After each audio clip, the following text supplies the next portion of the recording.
That's on why the it's left, Freedom National. On the left, I see a lot of people who say, live the way I live. That is, I see people wanting to put sin taxes on fatty foods, to outlaw trans fat. I think of incandescent light bulbs. The great American invention will be contraband because somebody says, we don't want you to even have the choice of having an incandescent light bulb. I see people who want to say, this is the type of insurance you're going to have. Here's where you're going to send your kids. Here, and what they're saying is, here's how I live. You must live the same way. And they want to use the coercive power of government to do that. Now, I don't mind someone convincing me not to eat fatty foods or not to smoke or not to drink. I don't mind somebody convincing me that, an incandescent bulb is going to cost you more and it's bad for the environment, don't use it. That's convincing. What they want to do is instead compel me to live that way.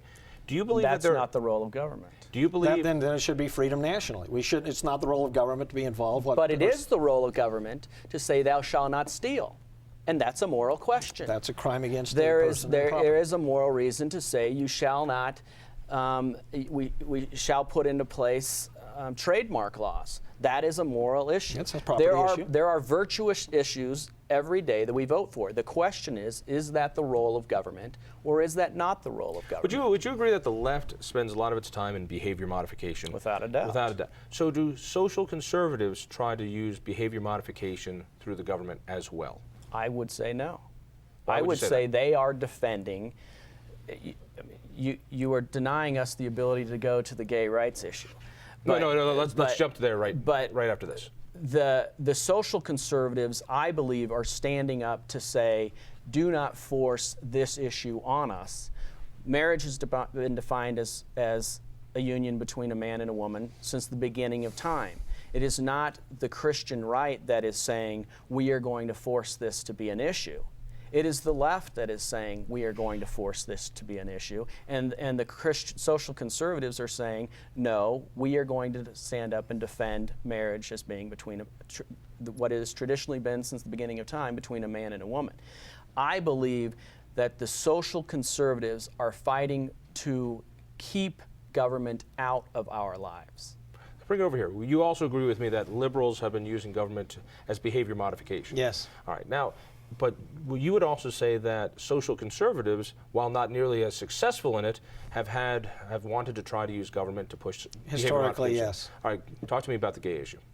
I'm in agreement with what Ted just said. I think that the government, let's go back to the freedom nationally, the government has no business defining gay marriage as being right. And frankly, I think that's leading down the road to agreeing something like Sharia law is right. I mean, that's a parallel set of issues.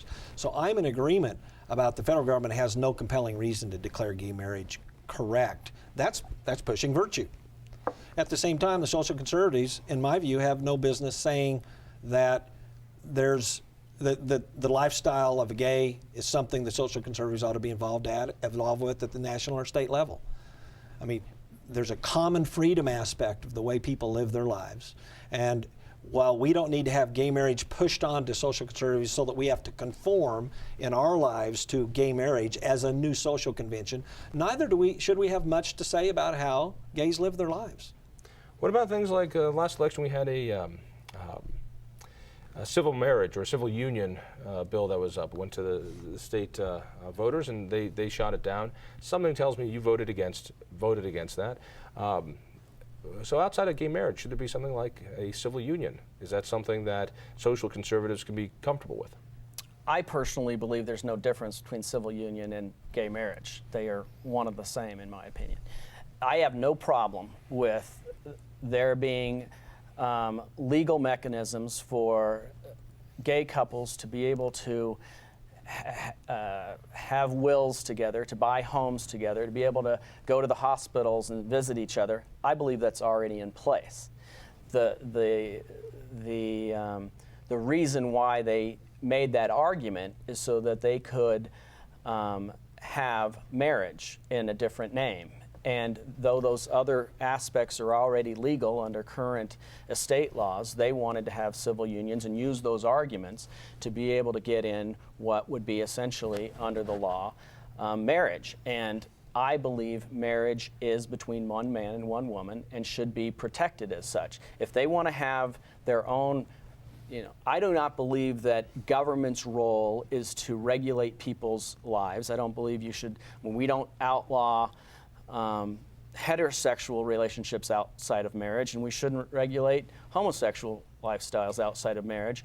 But if they are trying to redefine a institution and legally, I think that's inappropriate. Go back to the whole convince versus compel arguments.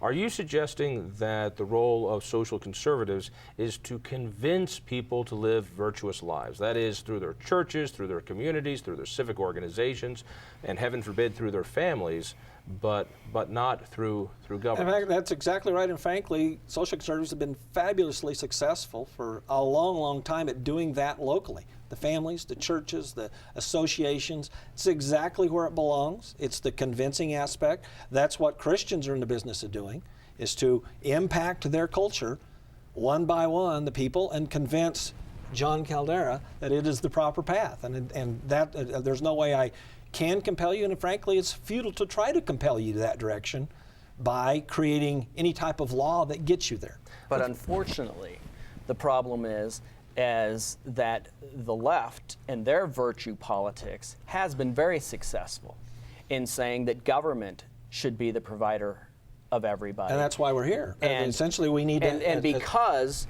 the Christian social conservatives have not stood up and said, no, that is not the role of government to be the provider of everybody. That is the church. And the church has abdicated their role as being the influencers and the providers in society.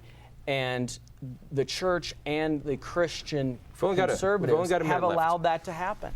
Only got a minute left, so let's try to wrap this up. From a political point of view, you know that politics is nothing more than trying to reach to those unwashed, unaffiliateds who get confused. And I get a sense right now the taste is social conservatism is not as palatable to them. Virtue politics from the left, however, seems to be palatable to them. This concerns me. Should I be concerned? I think that it's not as palatable on the left when they got a taste of the full taste of Obama and where they're headed with it. I think there can be a coalition of freedom-cherishing Americans, ranging from liberals to social conservatives, libertarians, fiscals, everybody together. Over here, are we losing?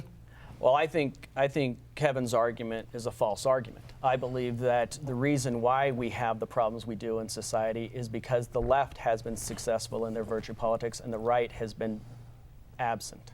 We're going to have to leave it there. Senator, thank you. Kevin, thank you. And thank you. Listen for me late nights on 850 KOA. Check out our webpage at independenceinstitute.org. And by all means, tell a friend. We'll see you next week. I mean, you keep on talking, but you don't know where to turn it off. The day I met you, wish I'd been in Barrie or on the ocean, a million miles to sea.